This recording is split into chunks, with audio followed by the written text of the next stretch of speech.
The city of Milwaukee sits along the western shore of Lake Michigan, defined by industrial corridors, aging apartment buildings, and neighborhoods shaped by decades of economic change. In the late 1970s and throughout the 1980s, parts of the city struggled with poverty, isolation, and limited institutional oversight. Many residents lived quietly, moving between work, home, and familial routines. Behind the doors of some apartment buildings, lives unfolded unnoticed by neighbors and authorities alike. It was in this environment that a series of crimes developed, slowly, largely invisible, over more than a decade. The case would later be known for a single, haunting detail. On more than one occasion, there was a moment when intervention seemed possible. A door existed between danger and safety.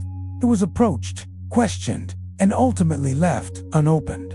That failure, repeated in different forms, allowed events to continue long after warning signs had appeared. The early years offer little indication of what was to come. In the late 1970s, a young man from the Midwest moved between family homes, temporary residences, and periods of instability. His movements did not attract attention. He held short-term jobs, struggled with consistency, and lived a largely unremarkable life by outward appearances. Encounters with law enforcement during this period were limited and did not suggest a trajectory toward extreme violence. In 1978, the first documented killing occurred in Ohio. The circumstances drew limited scrutiny at the time. The investigation did not uncover a broader pattern, and the case was closed without wider implications. The event did not result in long-term incarceration. Instead, it marked the beginning of a cycle that would continue in different locations over the following years. During the early 1980s, the individual returned to Wisconsin and later moved between states. He lived with relatives at times and alone at others. Alcohol abuse became a recurring feature of his life, contributing to job loss and instability. Several arrests for minor offenses occurred, including public intoxication and disorderly conduct. None of these incidents prompted deeper examination beyond their immediate context. By the mid-1980s, the pattern began to take clearer shape, though it remained hidden from authorities. Crimes were committed against vulnerable individuals, many of whom lived on the margins of society. Disappearances were rarely reported with urgency. When reports were filed, they often lacked sufficient information to trigger sustained investigations. The absence of coordinated data systems meant connections between cases were not made. Milwaukee in this period faced strained relations between communities and law enforcement. Resources were limited. Trust was uneven. Reports involving marginalized victims frequently received less attention. This environment created conditions in which repeated crimes could occur without immediate detection. In 1987, the individual moved into a small apartment in a building located in a densely populated area. The structure housed multiple tenants, many of whom kept to themselves. Noise complaints were common in the building, but they were rarely escalated. The apartment became the central location for many of the crimes that followed. Over the next several years, a series of killings occurred in that apartment and other nearby locations. Victims were often lured under false pretenses. Their disappearances did not immediately raise alarms. In some cases, families searched independently. In others, no formal reports were filed at all. Law enforcement encounters during this period were fragmented. On multiple occasions, officers interacted with the individual in circumstances that later gained significance. Complaints were addressed individually rather than as part of a broader pattern. The absence of visible evidence during these encounters contributed to decisions to disengage. One incident in particular would later be cited repeatedly in the early 1990s. Officers were called to respond to a situation involving a distressed individual found in public. The scene appeared chaotic and confusing. Explanations were accepted. Decisions were made quickly. The encounter ended without further investigation. The door was approached, but it was not opened. Inside the apartment, conditions deteriorated. Neighbors reported persistent odors. Complaints were filed with building management, Explanations were given and accepted. Maintenance requests were deferred. Each interaction resolved the immediate concern without uncovering the larger reality. By 1991, the number of victims had grown significantly. The crimes followed a consistent sequence, though this consistency was visible only in hindsight. Without centralized analysis, individual cases remained isolated. Missing persons reports existed across different jurisdictions, but they were not linked. The turning point came in July 1991. An attempted escape disrupted the pattern. Police were called again. This time, circumstances unfolded differently. Evidence was no longer entirely concealed.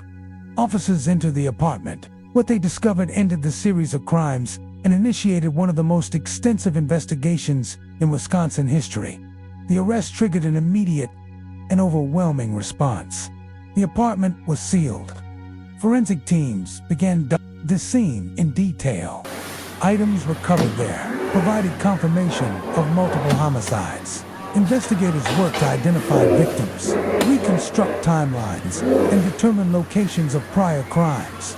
As the scope of the case became public, shock spread rapidly. Media coverage intensified. Questions emerged about how the crimes had continued for so long. Attention focused not only on the individual responsible, but on the systems that had failed to intervene earlier. Over the following weeks, investigators traced movements across years and states. Confessions were recorded and verified against physical evidence. The number of victims was confirmed through forensic analysis and documentation. Each identification required careful cross-referencing with missing persons cases. The legal process began soon after. Charges were filed reflecting the full extent of the crimes. Court proceedings focused on establishing factual records rather than narrative explanations. The scale of the case required meticulous documentation. At the same time, broader institutional reviews were initiated. Police departments examined prior encounters. Internal reports assessed decision-making processes. Building management practices were scrutinized. Each review sought to understand how warnings had been missed or minimized. This is where the story pauses briefly. Outside the strict flow of events, to acknowledge the broader context, the case is not only a record of crimes, but also a record of missed connections, limited information flow, and structural blind spots. This moment is intended for reflection on documented procedures and responses before returning to the final stages of the narrative in the next part. The focus will move to the full investigation, the trial, the institutional consequences, and the long-term impact of the case on law enforcement practices, public awareness, and historical memory. The investigation expanded rapidly in the days following the arrest. Law enforcement agencies at the local, state, and federal levels coordinated to process evidence and establish a complete timeline. The apartment building was closed to residents, as forensic teams worked inside for extended periods. Each room was documented methodically. Photographs, measurements, and inventories were created to preserve the condition of the scene as it had been found.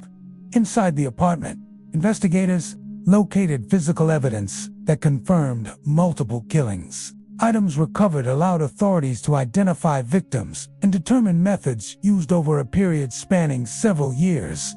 The process of identification was slow and deliberate. Many victims had not been formally reported missing, and records were incomplete. Investigators relied on missing persons databases, family reports, and forensic analysis to match remains with names. As information became public, the scope of the case shocked Milwaukee and the wider public. Media coverage intensified, with national outlets focusing on both the crimes and the institutional failures that had allowed them to continue. Reports highlighted earlier encounters with police, housing authorities, and neighbors. Each incident was examined in isolation and then reconsidered within the broader sequence of events. Formal charges were filed to reflect the full number of documented killings. The legal proceedings moved forward under intense public scrutiny. The court focused on establishing factual records supported by evidence. Testimony centered on time, physical findings, and procedural steps taken during the investigation. The process avoided speculation and remained grounded in documented facts. During the trial, the extent of the crimes was presented through forensic reports and investigative summaries. Each charge was addressed individually, and the court proceedings were lengthy, reflecting the complexity and scale of the case. Victims' families were present throughout, as were representatives of the media and the public. The verdict concluded the legal phase of the case. Sentencing reflected the cumulative nature of the crimes. The judicial outcome closed one chapter, but it did not end the public conversation. Attention shifted toward understanding how the crimes had gone undetected for so long and what changes were necessary to prevent similar failures. Internal reviews were conducted by law enforcement agencies. These reviews examined decision-making during prior encounters, communication gaps, and training limitations. Policies related to welfare checks, missing persons reports, and interdepartmental information sharing were reassessed. Recommendations were issued to improve procedures and accountability. Housing authorities and municipal agencies also conducted evaluations. Complaints made by residents and building management were reviewed to determine how they had been handled. The findings revealed a pattern of resolving issues individually, without escalating concerns or conducting thorough inspections. These practices were identified as contributing factors and allowing the situation to persist. The case prompted broader discussions at the national level. Law enforcement training programs incorporated lessons drawn from the investigation. Emphasis was placed on recognizing patterns, responding to vulnerable populations, and avoiding assumptions during field encounters. Data sharing systems were expanded to improve coordination between jurisdictions. Public awareness of missing persons cases increased as a result of the case. Advocacy groups highlighted disparities in how reports were handled based on status and community background. These discussions influenced policy changes and resource allocation in some regions. By the mid-1990s, the immediate legal and investigative processes had concluded. But the case remained a point of reference in criminal justice education and institutional reform. It was cited in reports, training manuals, and academic studies, focused on systemic failure and prevention. The individual responsible did not live to see long-term imprisonment completed. His death in custody closed the possibility of further legal proceedings, but did not alter the documented record of the crimes. Official files were finalized, and the case entered historical archives. In the years that followed, the physical site associated with the crimes was addressed by city authorities. Decisions were made regarding demolition and redevelopment, informed by community input and safety considerations. The location was eventually removed as a residential space, reflecting an effort to close a painful chapter in the city's history. The long-term consequences of the case extended beyond Milwaukee. It influenced how institutions approach reports involving vulnerable individuals, how officers are trained to assess ambiguous situations, and how systems track patterns across time and location.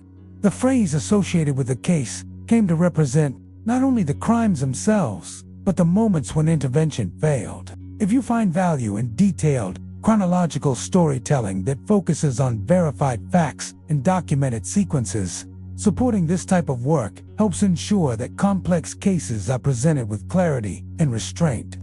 Today, the case remains part of the historical record as an example of how prolonged violence can occur in plain sight when systems operate in isolation. It is studied not for sensational elements, but for the lessons it provides about accountability, communication, and institutional responsibility. Thank you for watching this documentary. If you found it informative, please like the video and subscribe to Voices of Crime. Leave a comment with your thoughts, and consider watching another video from Voices of Crime to explore more documented cases that have shaped criminal justice history.